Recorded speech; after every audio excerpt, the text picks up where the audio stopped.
ফিলিপাইনে সামুদ্রিক ঘূর্ণিঝড় মান-এর তাণ্ডবে ৮ জন নিহত হয়েছে। শক্তিশালী এই ঝড়ের তাণ্ডবে এই দুই দ্বীপের গ্রাম শহরগুলোতে গাছপালা ও বৈদ্যুতিক খুঁটি উপড়ে পড়েছে। এছাড়া সেখানকার বসত ঘরগুলোও ভেঙে গেছে। কয়েকটি এলাকায় ভূমিধসের ঘটনাও ঘটেছে। এক মাসের কম সময়ের মধ্যে ফিলিপাইনে এই নিয়ে ৬টি বড় ধরনের ঝড় হলো।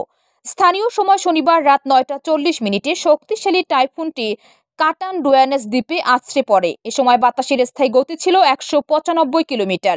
দেশটির দুর্যোগ ব্যবস্থাপনা সংস্থা জানিয়েছে, উত্তরাঞ্চলীয় নুয়েভা একিজা প্রদেশে শক্তিশালী ঝড়ের প্রভাবে ভূমিধস হয়েছে। এতে ৮ জনের মৃত্যু হয়েছে ও ৩ জন আহত হয়েছে। স্থানীয় সময় সোমবার ফিলিপাইনের প্রেসিডেন্ট ফার্দিনান্দো মার্কোস বলেছেন, যেমনটা আশঙ্কা করা হয়েছিল, এই ঝড় ততটা আগ্রাসী হয়নি।